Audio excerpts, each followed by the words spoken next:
Fantasy Rugby Draft podcast. Thanks for downloading and listening. I'm Bruce Wilkinson. Joining me again in the booth is the man primarily made of moss, Nathan Mossman. How are you, mate? Yeah, great to be here again. And for the first time this season, we actually have actual rugby and some actual news to talk about. It's that time of the year. Yeah, we love it. It's into the pre-season. We actually had our first pre-season game on Friday night. We're recording this on Sunday morning.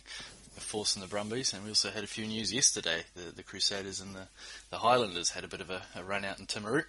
we'll get to that, but probably the big news coming out of Australia is not actually involving a game, is Quade Cooper. So Quade Cooper has hurt his shoulder. It's out for 10 to 12 weeks. Significant implications for the Reds. Significant implications for Fantasy Rugby Draft managers who have already drafted Quade Cooper. Who do you think they might go to, Mossman? The soundbite that I'm hearing out of the Queensland camp is that they recruited well in the off season, and they have a number of options to replace Quade at 10. Now, can you have a stab at who that might be? Well, if you're talking about recruitment, I suppose the big recruit was James O'Connor, and I'd say he'd be the major beneficiary of this as well. So, obviously not necessarily slotting in first five, although he could. But it really, from fantasy point of view, doesn't matter because, it looks like he's going to be taking the kicks at goal. And in past years, he was a fantasy superstar anyway. So you slot him in there and you give him the kicking duties and, all of a sudden, he's going to be, definitely one to watch this year. Yeah, I couldn't agree more. He always had, he always had fantasy points written all over him when he was coming back to the Reds anyway.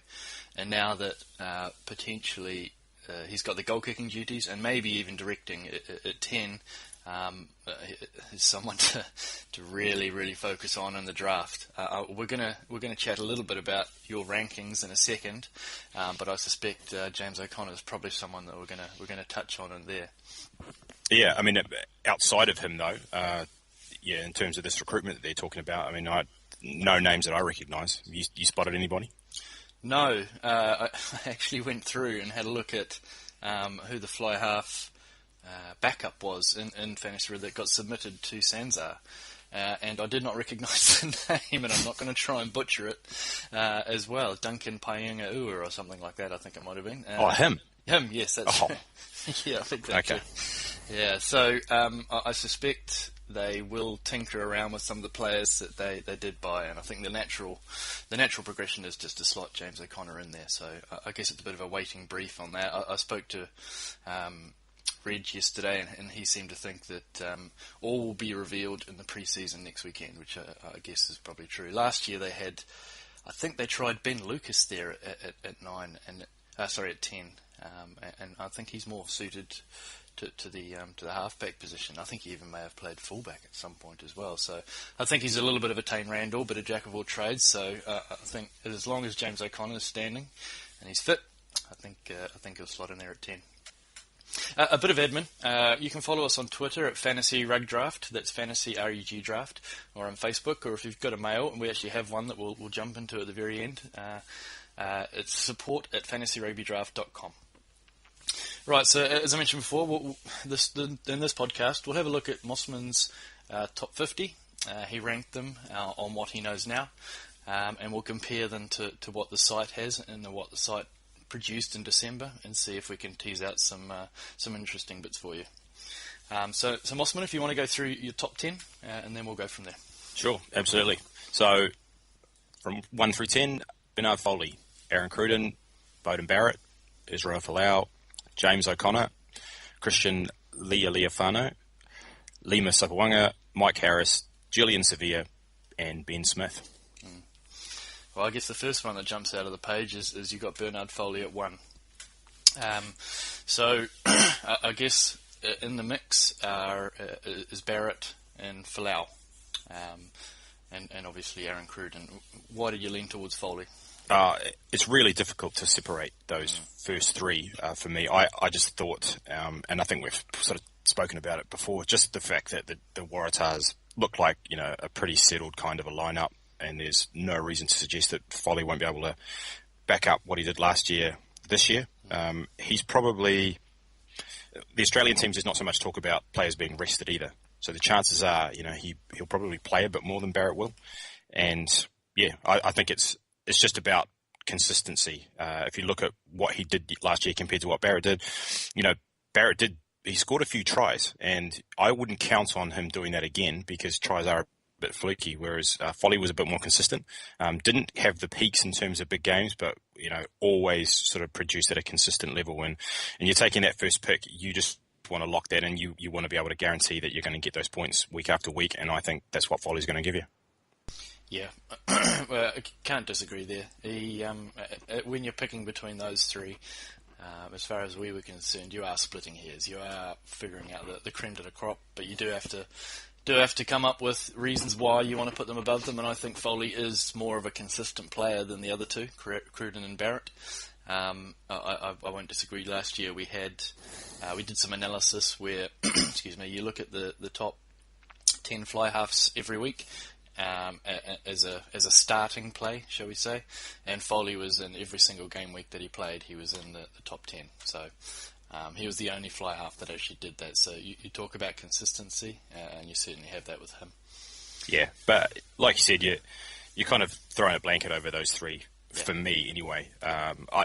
You could make an argument for any one of those guys to be the first pick, I think, and it's in some ways down to personal preference. Yeah, it is, and it also comes down to a little bit around what type of drafter or fantasy rugby player you are. So Bernard Foley, if you want points week in, week out, absolutely he'll give you that. And it's not to say that Barrett won't, but I think there's a bit more upside with Barrett, but comes with a little bit of risk in that he plays for the Hurricanes. He could be rested, and he every now and again just puts up a 5-pointer, whereas that doesn't really happen with Foley. Yeah, well, there's an age-old fantasy saying, or it may be age-old, or I may have just made it up now, and that's that you can't necessarily win your fantasy league with your first round pick, but you could definitely lose it. Yeah, that's very true, very, very true. Which kind of leads me to my next question, and a little bit surprising around the FRD towers that you didn't go Cruden at one. So you certainly put him ahead of Barrett, but you see big things from Aaron this year? Absolutely, yeah. I mean, I'm balls deep on Cruden this year. I think everybody knows that. I've been saying it pretty much every week. So, I just look at the fact that he's got Sonny Bill outside him, and who's the other centre? Tamanavulu. Yeah, that's who they go for. Yeah, just so much firepower, and how many times this season are we going to see, a Cruden offload to Sonny Bill or a Sonny Bill offload to Cruden, and one of those players, going through a gap and running off each other. Pretty lethal kind of a combination, and also the fact that Gareth Anscombe's not there, and so there's really no competition at all for goal kicking for Cruden. I don't even know if any of the other players on the squad do. I mean, does Andrew Horrell take kicks? He probably can. Yeah, he's from Christchurch Boys High School, so I'd be surprised if he couldn't. Sure, yeah, obviously, those points that Anscombe was taken away from him in past seasons, they should all in theory be going to Cruden, and that'll add up to a lot of points, I reckon. Yeah, and another reason why Foley is something I kind of glossed over just then that you talked about was being rested. I haven't heard much talk about the Australian teams resting players, but so one thing that we weren't too sure was around resting for Aaron Cruden, whether they're going to put Damien McKenzie in at 10 or if they have another solution. Have you read anything or heard anything around what the Chiefs might do or how Aaron might be rested? I haven't heard anything definitive from anybody about what's going to happen with any of the New Zealand teams. There was that story that came out last week about the Hurricanes, getting their All Blacks for the first 3 rounds, kind of implying that other teams weren't going to have them, but you'll struggle to find somewhere where they're actually, have a definitive answer about that. Yeah, that's true. Actually, that leads me into a topic that we wanted to cover a little bit later. We'll get into it now. So, yeah, in that Hurricanes article, I think they kind of buried the lead there. So they talked around having the players back for the first few games, and I think they go to South Africa first, and then they come via Perth on the way home. So it's a bit of a rough start-up, so that they want to have them on board. But in the middle of that article, they talk about giving 10 players in the Hurricanes have to be given 2 weeks off over and above the bye week. And that's the first time I've ever heard of any kind of almost edict or mandated rest from any of the players. And they said 10 of the Hurricanes have that attached to them. So quite whether that's a player-by-player solution that the NZRU has come out with, or whether they've gone to every single franchise and said these players they need 2 weeks off over and above the staff. So that may be what is happening with Whitelock, maybe what's happening with Reed, and they're just getting the first 5 weeks out of the way. I don't know, but it certainly doesn't instill much confidence when you're trying to draft some of these players. So I think it's going to have a much bigger impact this year than on previous years, and that's probably why I think if we potentially had our time again, we may well look at putting Foley at number 1. An interesting one that you've got at number 5 there. I assume James O'Connor is a straight swap for Quade Cooper. Yep, sure. As soon as I heard the news, I was sort of debating where to put O'Connor anyway, but that made it pretty clear for me. I think he'll, like I said earlier, he's been a fantasy superstar in past years, and no Quade for me, no qualms. I mentioned previously that James O'Connor was a fantasy superstar in past years, and I think he will be again. So absolutely, I'm quite happy to take him in the first round and in that 5th spot. He's one of those players that we've spoken about before that have multiple strings to the bow. He's going to kick goals. He's going to run. He's going to score tries. He's going to do it all. So yeah. I'd be very happy to pick him in that spot. Yep, I agree. I think that's a really good call, and I think it's something that those who have drafted already, if you can somehow make a deal to get James O'Connor, or if you've drafted a backup fly half, well done to you. It's a good example of handcuffing your players as well, or your stud players, or your first round picks. It's very important to make sure that you have a good backup, because as Mossman said, you certainly lose your draft based on an injury or a poor performance from your first round draft pick. And I did hear a good saying on another podcast: a player's best ability is his availability. Yeah, no doubt.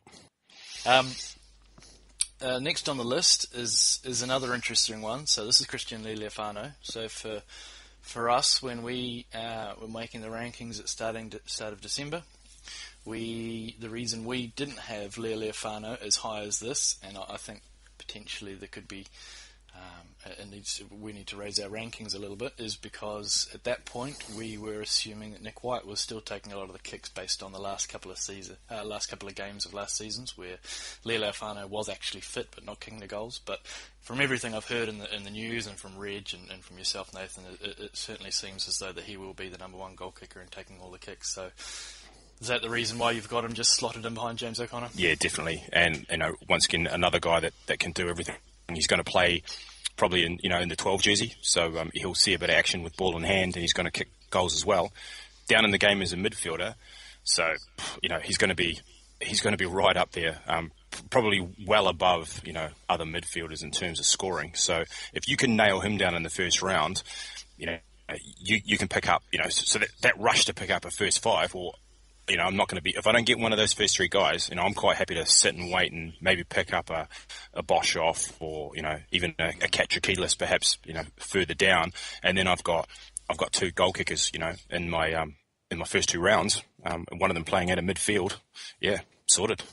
Yeah, I agree. The rise of the midfielders, I think there's a couple this season, or a couple of 3, that may potentially be knocking on that kind of first round draft selection, and Lealiifano is certainly, now that he's been given the duties, and I think the Brumbies will go well again, so they'll get their fair share of penalties. Trying to draw some analysis out of who actually concedes or receives penalties is a little bit of fool's gold, but certainly because he's got the goal kicking, and he will rise up in our charts as well. Another player who we'll go to next, Lima Sopawanga. We were a little bit worried about Lima. We weren't too sure if he was going to be the 10, the fly half, the whole season. Any need for justification to have Lima there, Nathan? Well, all of the guys that we're talking about in the first round, they're great attacking players as well as goal kickers, and that's why they're going in the first round. So if we were playing fantasy rugby drafts, back in the 80s, Grant Fox is not going to be a first round selection. That's how the things have changed in this game. You need those attacking players rather than a guy. You remember that try that he didn't score? It was called back against. No, it was a game against the Lions, wasn't it, in '93, where a massive hole opened up and he just freaked out. Just didn't know what to do. Had never seen open space before. Am I supposed to run through this? What happens here? Turf monster. Yeah, that's right. Yeah, that was gold. Another upside though of Lima Sopoaga is he's not going to be rested. I would have thought for All Blacks, obviously. Whether he actually gets replaced in the starting lineup by Hayden Parker, that's another question. But he doesn't have that question mark around time on the bench and being mandated to be rest. So we think Sopoaga will be the 10. We think he'll be for most of the season. So we like that selection. Yep. And the next one actually is probably. You'll see quite wide-ranging values in a lot of different drafts, and this is Mike Harris from the Rebels. We had Reg on, and he talked through his thoughts that he was going to play fly half, and he was obviously going to kick goals. We have him listed down as a midfielder, which is another reason why he's so high. If he was a fly half, he probably wouldn't be quite as high, but because he's a midfielder, and you can have a kicking fly half and a kicking midfielder in your team, then he rises up quite high. So what do you see from Mike Harris, Mossman? Yeah, well, I mean, ditto for Mike Harris as it was for Leo Lafano, a midfielder, like you said. I mean, you've got him ranked at 15, and for a player like Mike Money Harris, I think that's far too low. I don't know if that's his actual nickname, but if it's not, it should God-given. It should be. Great goal kicker. And, so I think the same analysis that we've said for some of these other players, definitely applies to him, and get him in your team in the first round and then, come back and try to get one of these sort of second-tier first fives, and that's a good 1-2 combination to start off your team. Yeah, it's a good strategy. If you do feel as though there are a lot of question marks around some of those players, and you want to go away from fly half, or perhaps you draft quite late in the round, so you're at the 7, 8, 9 pick. Him and Leo Lafana are a couple of players to target as anchoring your team, and I think you can get a really good outside back, and one of those two, you're in pretty good shape if you don't get one of the Foleys, Crudens and Barretts. I think we're fairly consistent with the Severe and Smith. I think we're okay with that. I don't think we need to really justify those two. I think there'll be points bonanzas this season. An interesting one here, though, is next on your list after Ben Smith, you've got Patrick Lambie. Now, we had him 5 or 6 spots ahead of where you have him. What's the knock on Paddy? No knock, actually. I was pretty shocked to actually see how high when I put him in at 11, I was thinking that I was going to be high on him. So to see him at 6, I mean, I'd probably throw that back at you and say, Yep. What's the love for Lamb? The love for Lamb. Well, if you spoke to Andrew from last week, he wasn't particularly fond of him in terms of his goal kicking and his yipness, I think you would say. Perhaps related to his lack of playing for the Western Stormers. Maybe something to do with that, true. That's a good point. Look, we saw Lambie last season. He's a starting fly half, and he's one that's a banker every week. He's one that's always going to be kicking the goals outside of, say, your 45. It's got a bit like Leo Leofano, where you've got a range of about 45, and then Nick White comes in, or Francois Stain comes in. So we think he plays the 80 minutes. He got injured last season, which, you can't hassle a guy for being injured. So we see good things, and because he's got the fly half position, and because it's such a scarcity, we emphasised having fly halves quite early and having a good goal kicking one, and it probably goes along with the ethos again of, you can't really win it, but you can lose it from your first round. So we saw him as a really safe pick, and someone that's going to be kicking goals, and they're a good team, the Sharks. We think they'll be the top of their conference or there and thereabouts. So yeah, we certainly think that having the fly half of a really good team that's probably going to play all season was reason why we had him that high. Yeah, it's an interesting one. I mean, that's where I think we differ quite a lot. that your top 10 is stacked with fly halves, where I'm quite happy to find these goal kicking midfielders and put them in there, and then come back in that next round and pick up maybe a Kachakilis or someone like that if he's still there, who you might consider, sort of second tier. But if you look at the point scoring from Curry Cup, Kachakilis was I think joint top scorer, and he might not be quite as good as Lambie, but I'd be willing to bet that there wouldn't be much between them come the end of the season. So perhaps you wouldn't mind putting your money where your mouth is. How about a Kachakilis v Lambie bet? Would you willing to give me some sort of head start on that, perhaps? I was wondering if you're going to ask for points. Well, just got to see what I can get away with, of course. Yeah, exactly. Well, so I have him ranked at 12. You have him ranked at 11, and we have him at 7. That's right. Yeah. Is that right? Yeah. Let me just go to something I prepared earlier. You've We actually got have him him at 6. Yeah. Okay, we have him at 6. Right, so if we look at points per game last season, I think Patrick was around the 14, 15 mark, and Kachakilis was around the 5 or 6 mark. So, shall we say 5.5 points per game? So that takes out the injury, it takes out the need for if he gets replaced in the starting lineup. If either of them gets replaced in the starting lineup, so it's just purely on once they're on the paddock, how many points they get. Okay. Yep. So average number of points per game. Kachakilis with a 5.5 point head start. Yep. All right. That's awesome. Let's do it. Absolutely. I'm stoked that I'm betting on 2 South African fly halves. How did this come about? I don't know. Right, moving on. One player or 2 players actually, that are quite conspicuous by their absence in your top 10 or even your top 20, Colin Slade and Dan Carter. I think I know the reasons why that might be, but you're just steering well clear of that situation? Oh, yeah, I think you guys were on drugs when you came up with that ranking. A top 10 ranking for a guy in a situation where, really we don't have any idea what that's going to look like, that situation. Whether they'll play together, whether they'll swap them in and out, both guys, with a pretty good history of injury. Colin Slade only one whack on the jaw away from, being out for a certain amount of time. So just way too much uncertainty for me.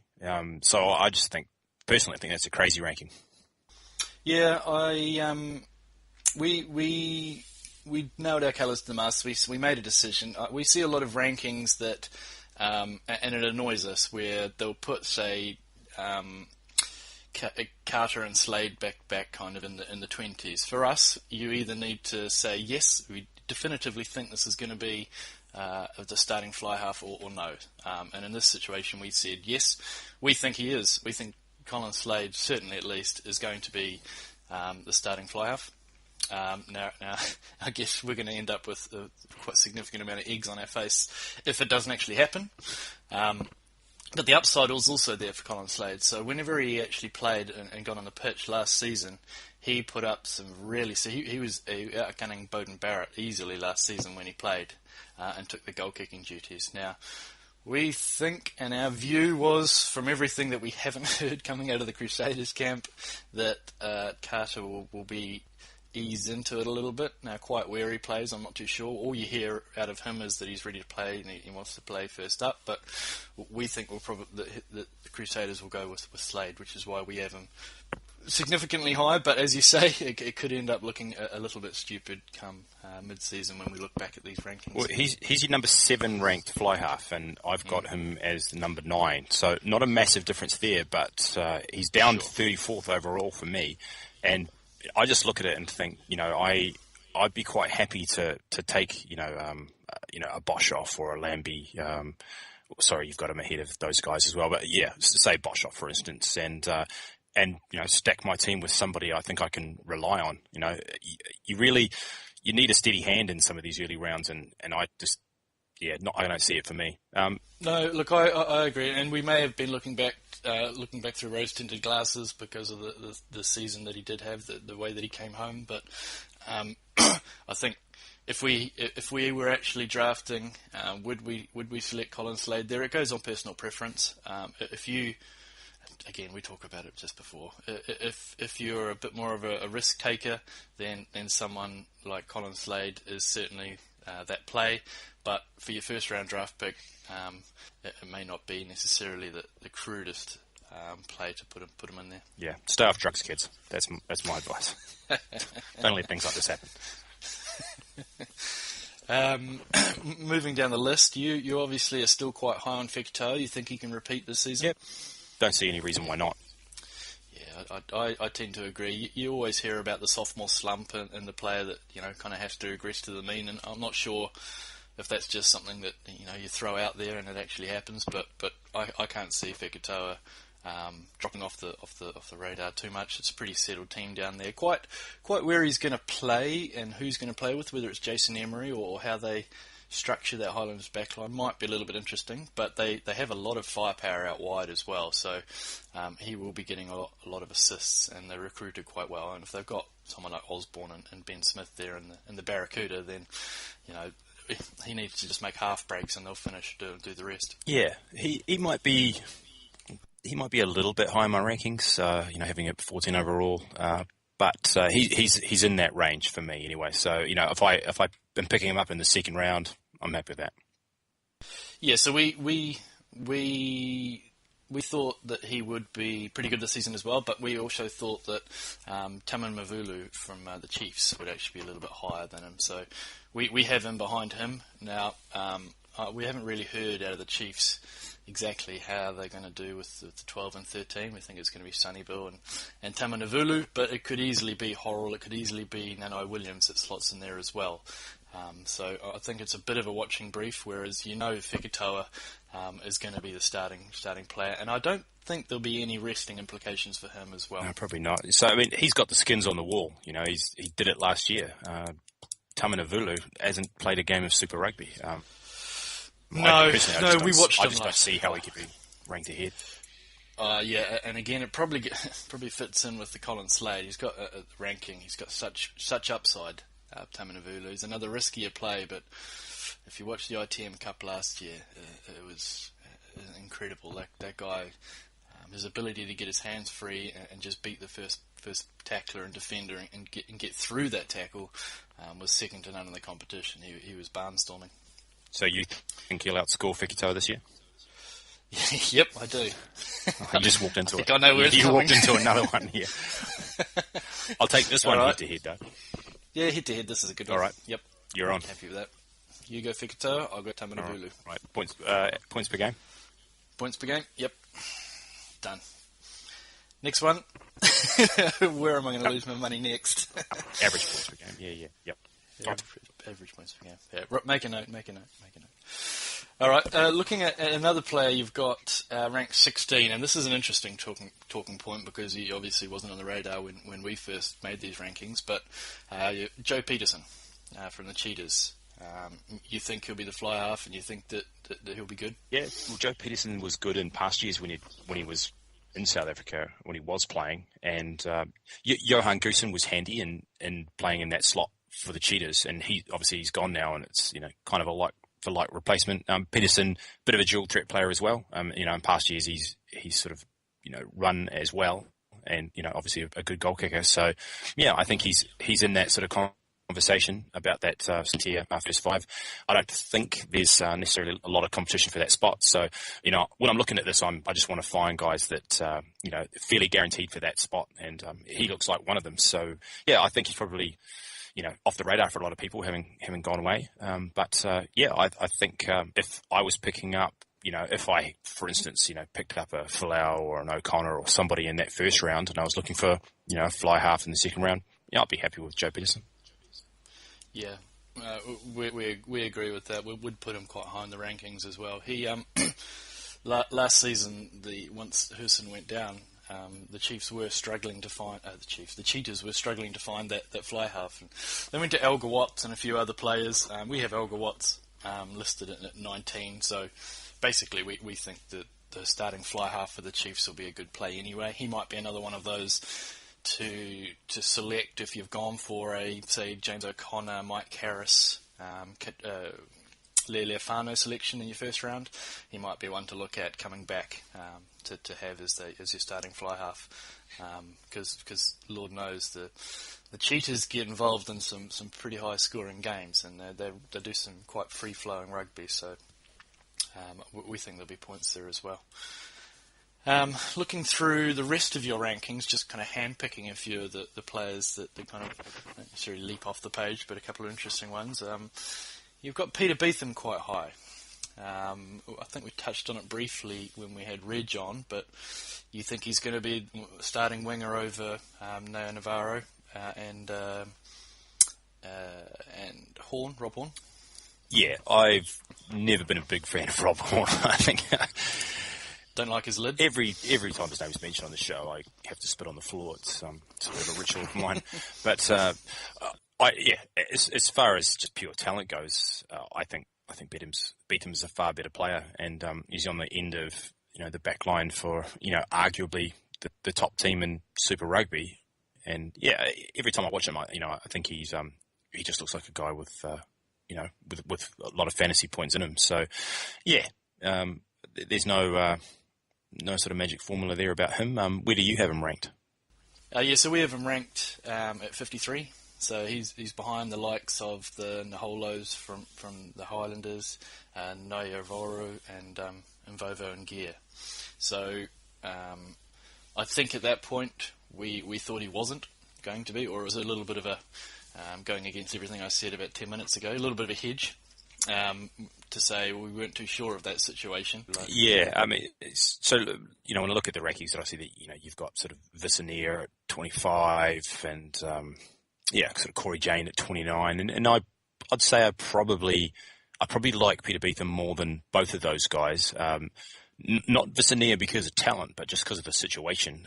If you'll look through my rankings, you won't find any. Well, I don't think you'll find any Blues outside backs in the top 50, just because, hey, throw a dart about who's going to start at this point.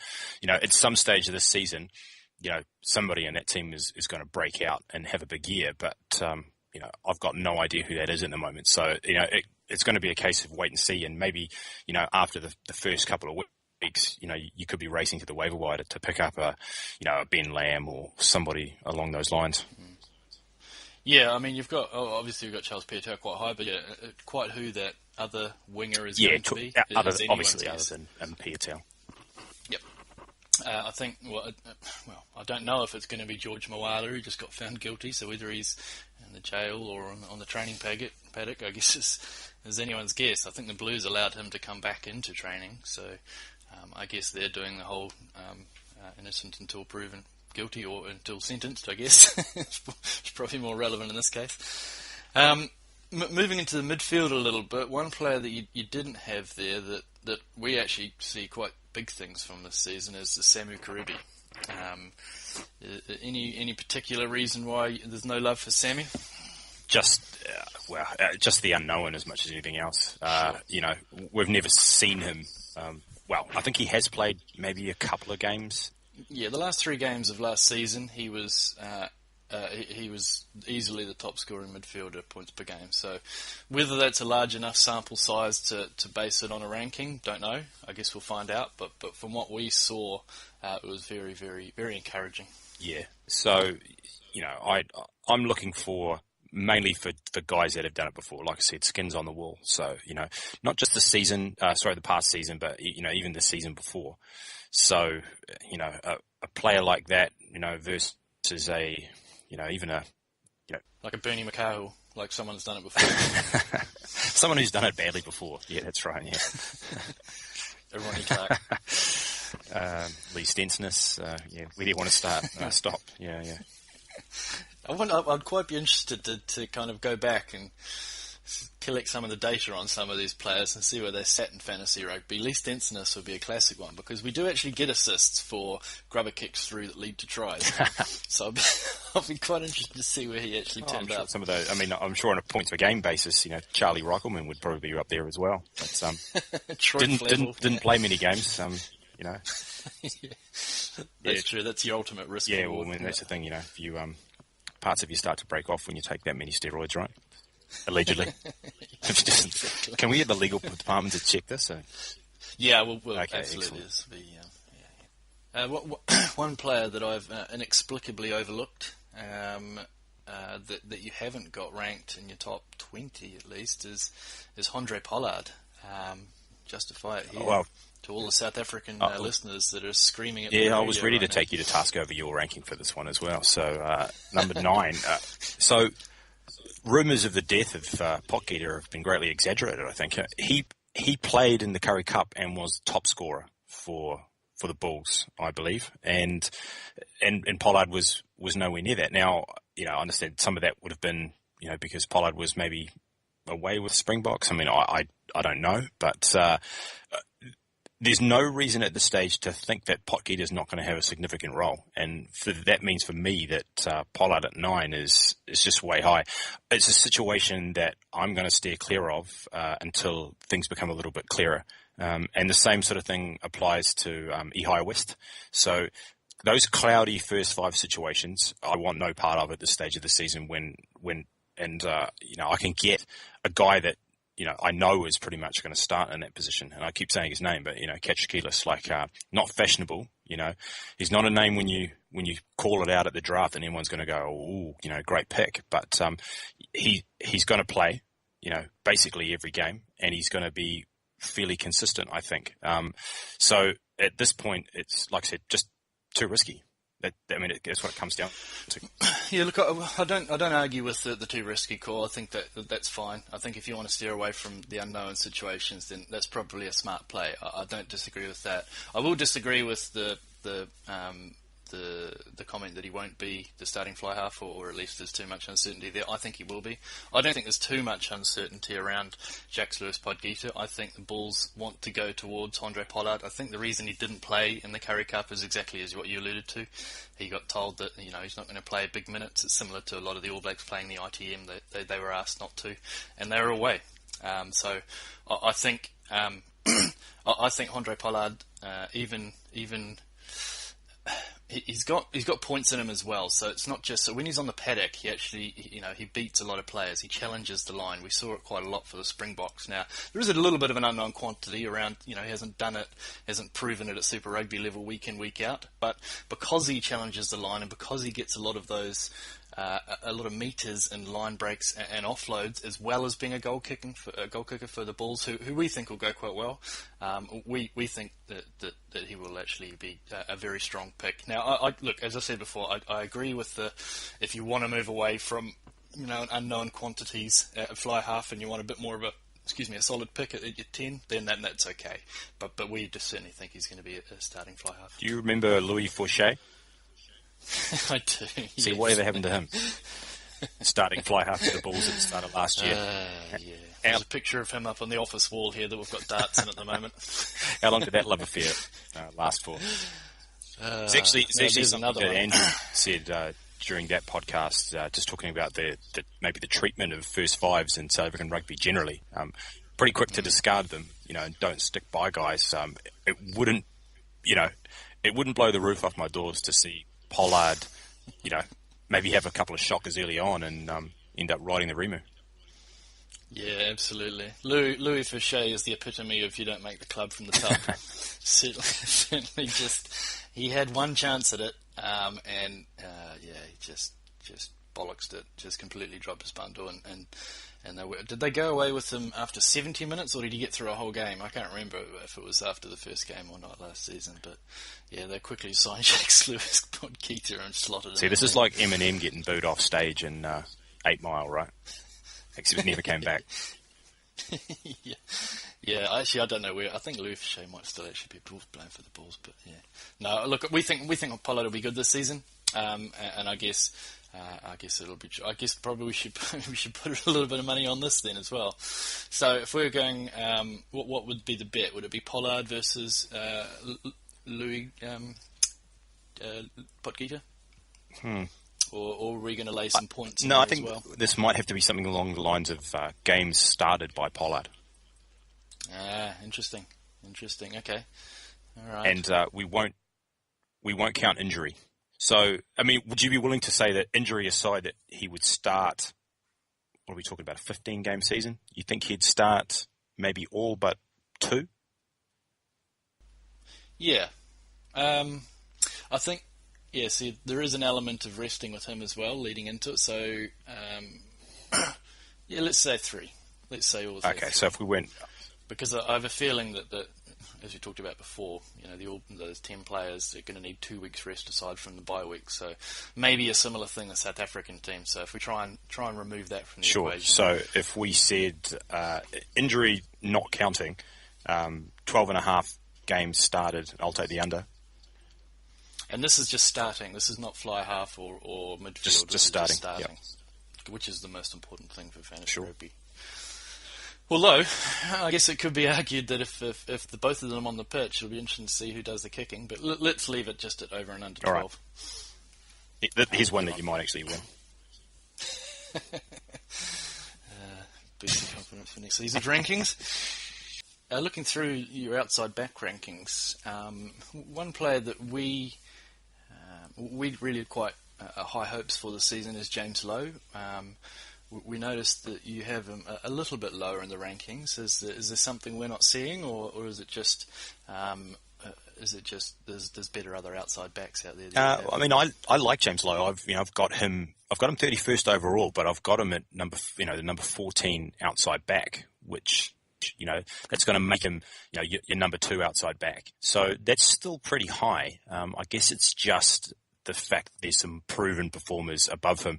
And I agree with you. I watched him playing for the Chiefs last year, and he's a big play guy, but perhaps a little bit inconsistent. And but he was great for Tasman as well. And if he could bring that consistency, and if we see him making starts for the Chiefs, then he could easily. Your ranking could easily be well justified. It's just that I guess I haven't seen it yet on a consistent basis. But hey, I'm a Chiefs fan. I'd love to. Yeah. So looking at your answer, you have him below the likes of Mvovo, Dag, and Jesse Mogg. And they're all guys with skins on the wall. They've guys that have done it before. Absolutely. And that probably was more of the overriding theme, actually, when you look through a lot of these rankings, is exactly that. They're proven quantities, whereas James Lowe, we went for the upside of what we saw in the ITM in the tail end of last season. And it probably goes across our ranking of Tamanavulu and Sonny Bill as well. We think, these guys are going to be making breaks, and someone will finish them off on the other end. Now, you got Jose Aguirre on one side as well, and quite who that fullback will be is a bit of a crapshoot at the moment. We think probably actually might be Nanai Williams from what we're hearing, but at this stage we thought, well, James Lowe is certainly someone that we would rather have as opposed to those proven quantities of Dag and Mogg, and it probably is just a personal preference thing as well. But he's quick when he's playing for Tasman. He really made a lot of line breaks and finished a lot of tries. He's an exciting player. Yeah, so. Definitely. I'll be quite happy to see that weird Marco's hand signal thing that they do several times this season. If that would give me great pleasure. Yes, it's basically the new Captain Hurricane salute, isn't it? Absolutely, the Brendan Lane chainsaw. So you've got a couple of names right at the end of your list here. So if I go down to the bottom and I look at them, the likes of your Hoopers and your Thompsons and your Frank Elias, is there any rhyme or reason why you had them at that point, or what are we looking at in the say 5th or 6th round? So here? Yeah. So I guess Thompson and Hooper, I think, will be the top 2 loose forwards, or they're the top 2 ranks. So I think they're probably Hooper because he got it done last season, and Thompson because he's done it in the past. I think sort of justify those 2 spots. And the reason I've sort of put them in there, that just scraping into the top 50 is and also Nick White, who I've put at 44, who's the only halfback that I've ranked, is just to emphasise the point that it's only at these late rounds, and we're talking, the 5th or 6th pick that you're going to make is probably the time when you might start thinking about these guys. I'm not saying you definitely have to pick them. If they're gone, if somebody's taken them early, don't worry about it. Just stick with your outside backs. Keep trying to fill up those positions. You'll find a gem somewhere, probably someone who's going to hit some home runs for you. But the point being that it's only at those very late rounds that I'm starting to think about drafting, loose forwards and halfbacks and locks, even later. Yeah, and it's a great point. So I think in a lot of drafts, those guys won't be available there. In round 5 or 6, I think someone in every single draft will see a name, will see them, and just assume that, I need to draft them quite early and have them on their team.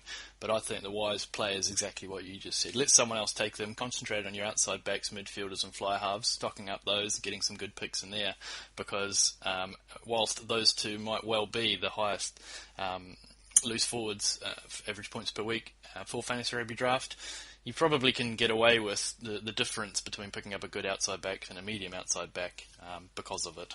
So I think that's a wise choice to have, just to make a note of those guys and see where they fall in the draft, because you know that you're going to have an Australian in there that's going to love to have Michael Hooper in their team, and probably a Highlanders fan who wants Adam Thompson, or a Reds fan and who wants Adam Thompson in their team. Sure. So there's a little bit of parochialness that goes into drafting, but if you're purely looking at just average points per game, then you probably want to let someone else do that. But if he does fall, and if they're in a draft that is down there, then it's not a bad selection. If you can get him in the 5th or 6th, I think that's not bad value. Yep. Right, so I think that probably covers off a lot of the key points in the rankings. I think there's some interesting selections in there. I think one of the more overarching themes is it seems as though you certainly want to go for a known quantity. You'd rather see, as you say, the skins on the wall. You like to be able to have the bankers as opposed to taking a little bit of a risky approach, which we applaud, because that's a sage fantasy tip is going with consistency and proven output. And it's probably why we haven't won many championships recently. Well, but we won't get into that. At least in those early rounds. So that's that top 50. So that covers your first 5 sort of 6 picks, and then after that, by all means, take a flyer. Try and find some wild card player, and those guys will definitely emerge. As the season goes on. Yeah. No, thanks. That's great. So. We did have a reader's question. This comes from at james.hunter. His question is, I have a specific question. How do I not blow out? Any tips would be greatly appreciated. Mossman, do you want to field that one? Yeah, interesting question. How do I not blow out? Well, cut down on carbs, I guess. High protein diet. You think that's what the question was about? Yeah, I think you've covered it off nicely there. I think also one point would be what we said before. Is in your first round, try and get a known quantity. Try and get someone that hasn't got too many question marks around it, because you certainly, if you whiff on that first round pick, it can really, really impact your whole fantasy season. So I would say, how do I not blow out? Certainly be there at the draft is a good start. Attendance, going back to the player's best ability is his availability. Being actually there to make your first round selection is probably a good tip as well. And don't start drinking too early in the morning and then make outrageous bets on podcasts. Tip number 2. A quick reminder how to contact us. You can follow us on Twitter at Fantasy Rug Draft. It's Fantasy AUG Draft. Or if you have a question similar to James.Hunter, you can send it through support at Fantasy Rugby Draft.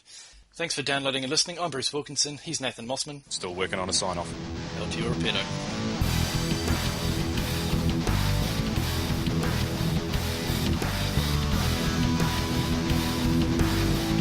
What a bust here by Christian Cullen. Plenty of support, and what a